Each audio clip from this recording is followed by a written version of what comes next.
Good morning students. 10वीं वाले बच्चे, सिद्धि हिंदी विद्यालय के इस ऑनलाइन क्लासेस में आपका हार्दिक स्वागत है। अब बच्चों, सबसे पहले तो मैं आपको इस जो फसल काव्य है, ये फसल काव्य, ठीक है, उसका जो सारांश है उसकी हम चर्चा कर लेते हैं पहले, क्योंकि हम इस जो कवि के जो दो काव्य साथ में ही लिए गए हैं, ठीक है, ये दोनों काव्य यहाँ पे एक ही कवि ने लिखे हैं। तो मैंने आपको यह तुम्हारी दंतुरित मुस्कान, ये काव्य के मैंने आपको यहाँ पे भावार्थ बताया था। दूसरा जो फसल काव्य है उसका भावार्थ बाकी है। तो पहले वो भावार्थ की चर्चा हम कर लेते हैं। आपकी किताब में जिस प्रकार से जो भावार्थ लिखे हुए हैं, पहले उस पन्ने की ओर आप देखिएगा।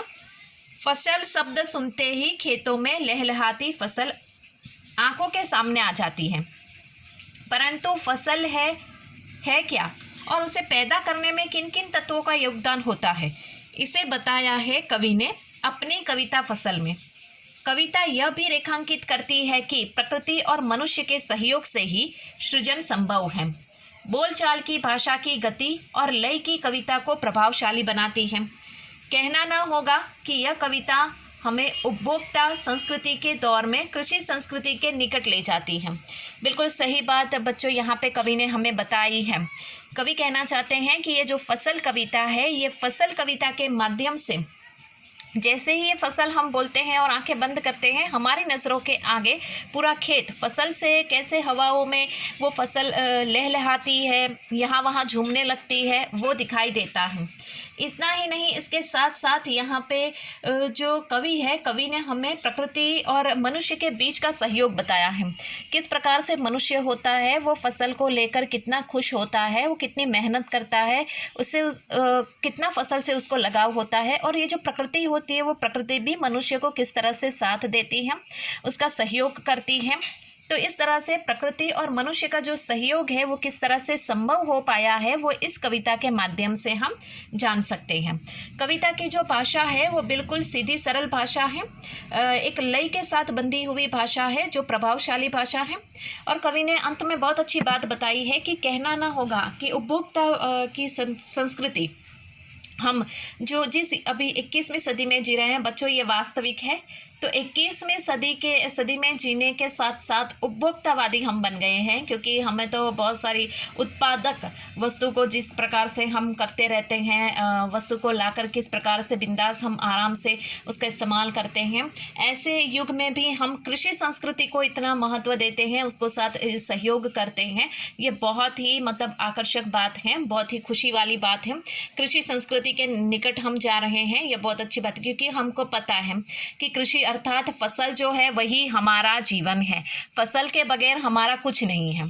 पूरा मनुष्य का जीवन ही फसल के ऊपर निर्भर है, ठीक है। अब यहाँ पे काव्य जो है, काव्य में जो पंक्तियां लिखी है बच्चों, वो मैं पढ़ रही हूँ, ध्यान दीजिएगा। एक ही नहीं, दो के नहीं, ढेर सारी नदियों के पानी का जादू। एक की नहीं, दो की नहीं, लाख लाख कोटि कोटि हाथों के स्पर्श की गरिमा। अब यहाँ पे पूरे काव्य में ऐसा ही आएगा। सबसे पहले मैं बता दूँ, एक की नहीं, दो की नहीं, ढेर सारी नदियों के पानी का जादू। कवि ने कहा है कि फसल ढेर सारी नदियों के जल के चमत्कारिक प्रभाव, उसके साथ एक की नहीं, दो की नहीं, लाख लाख कोटि कोटि हाथों के स्पर्श की गरिमा, अर्थात लाखों करोड़ों लोगों के हाथों के श्रम की गरिमा। एक की नहीं, दो की नहीं, हजार हजार खेतों की मिट्टी का गुणधर्म, ठीक है। यहाँ पे देखो, पहले ये जो पंक्तियाँ हैं ये समझ लेते हैं, फिर दूसरे पन्ने की ओर हम आगे बढ़ते हैं। तो कवि ने यहाँ पे एक की नहीं, दो की नहीं, ढेर सारी नदियों के पानी का जादू। तो मैं आपको बता दूं कि बच्चों, जब फसल अच्छी बनानी होती है तो उसके लिए सिर्फ एक ही नदी का पानी नहीं, उसमें बहुत सारी नदियों में तो बहुत सारे नदियों का पानी एक दूसरे में मिल जाता है, ठीक है। तो हम जब फसल, हमारा जो खेत होता है उसमें जब हम फसल करते हैं तो उसमें एक दो नहीं लेकिन बहुत सारी नदियों के पानी का मिश्रण होता है जिसका इस्तेमाल करते हैं।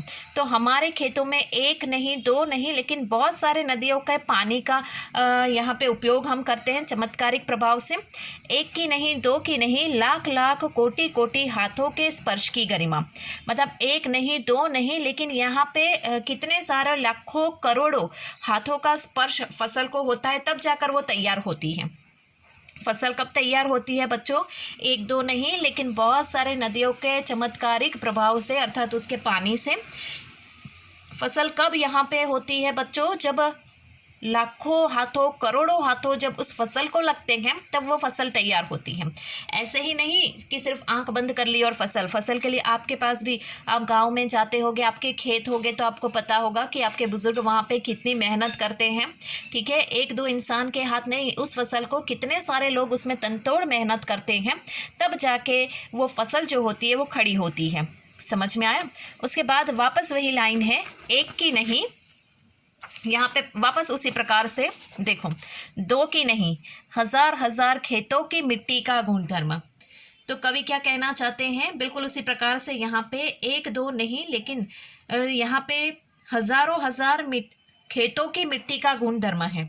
ये फसल जो है, हम क्या ये कह सकते हैं कि एक ही मिट्टी में यहाँ पे सभी प्रकार की फसल होती है? संभव है? नहीं। हर एक फसल के लिए अलग अलग प्रकार की मिट्टी का जो गुणधर्म होता है, अलग अलग प्रकार की मिट्टी का इस्तेमाल किया जाता है। तो यहाँ एक नहीं दो नहीं लेकिन हजार हजार खेतों की मिट्टी के कारण यहाँ पे अच्छी सी फसल खड़ी होती है। ठीक है, फसल क्या है? और तो कुछ नहीं है, वह नदियों के पानी का जादू है। वह कवि ने यहाँ पे क्या कहा है कि फसल, अर्थात अब कवि कहते हैं कि फसल का तैयार होना, मिट्टी के गुणधर्म, नदियों का पानी, किसान मजदूरों के श्रम, यहाँ पे उनकी बात हुई है, सूर्य किरणों के ताप। तो यहाँ पे फसल क्या है? और तो कुछ नहीं है वह। तो उन्होंने पूछा है फसल क्या है, प्रश्नार्थ। ठीक है, कवि कहते हैं कि अगर अनुमान लगाइए कि मैं आपसे प्रश्न पूछूं कि फसल है क्या, तो यहाँ पे कवि ने वो भी जवाब दिया है कि फसल सही मायने में क्या है? और तो कुछ नहीं है वह, नदियों के पानी का जादू है वो। कवि ने कहा है कि यहाँ पे हमसे प्रश्न किया, फिर उत्तर भी उन्होंने ही दिया कि फसल क्या है, अर्थात यहाँ पे ये जो फसल हम देखते हैं लहलहाती फसल, वो है क्या? तो और तो वो कुछ नहीं है बल्कि नदियों के पानी का जादू। सही बात है, पानी के बगैर फसल संभव ही नहीं है। तो बहुत सारे नदियों के पानी का ये जादू है। हाथों के स्पर्श की महिमा, बहुत सारे हजारों करोड़ों श्रमजीवियों के हाथों की मेहनत का ये जादू है। काली भूरी काली संदली मिट्टी का गुणधर्म है, अर्थात तरह तरह प्रकार की यहाँ पे जो मिट्टी, मैंने आपको बताया ना, फसल के लिए एक ही प्रकार की मिट्टी इस्तेमाल नहीं होती है।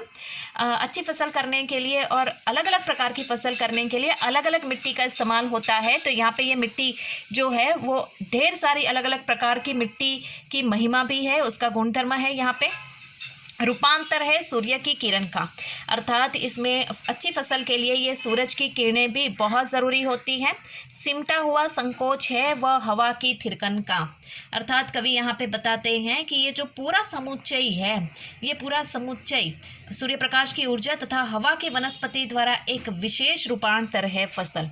तो यहाँ पे उन्होंने बताया, प्रश्न किया ना फसल क्या है, तो फसल यहाँ पे और तो कुछ नहीं है, ढेर सारी नदियों के पानी का जादू है, ढेर सारे हजारों करोड़ों लोगों के हाथों की श्रमजीवियों के मेहनत का फल है। हजार प्रकार की अलग अलग प्रकार की मिट्टी से जो अच्छी फसल उत्पन्न होती है उसका जादू है। सूरज की किरणों और यहाँ पे जो हवा है, ये हवाओं का भी यहाँ पे हम कह सकते हैं कि किस प्रकार से प्रभाव यहाँ पे पड़ता है। तो फसल वो है। तो हम जानते हैं अच्छी फसल के लिए हमें पानी, मेहनत, मिट्टी, सूरज की किरणें, हवा, सबकी ज़रूरत है। तो एक फसल क्या है? तो इन सब वस्तुओं का एक मिलान है फसल। अब समझ में आया? तो बच्चों यहाँ पे हमारा ये जो काव्य है, ये काव्य हमारा यहाँ पे ख़त्म होता है और फसल काव्य बहुत ही छोटा है। ठीक है, तो मैं उम्मीद करती हूँ कि आपके समझ में आया होगा। अब नेक्स्ट वाले वीडियो से हम उसके जो स्वाध्याय के प्रश्नोत्तर है उसकी हम चर्चा करेंगे। तब तक के लिए यहाँ पे रुकते हैं। Thank you.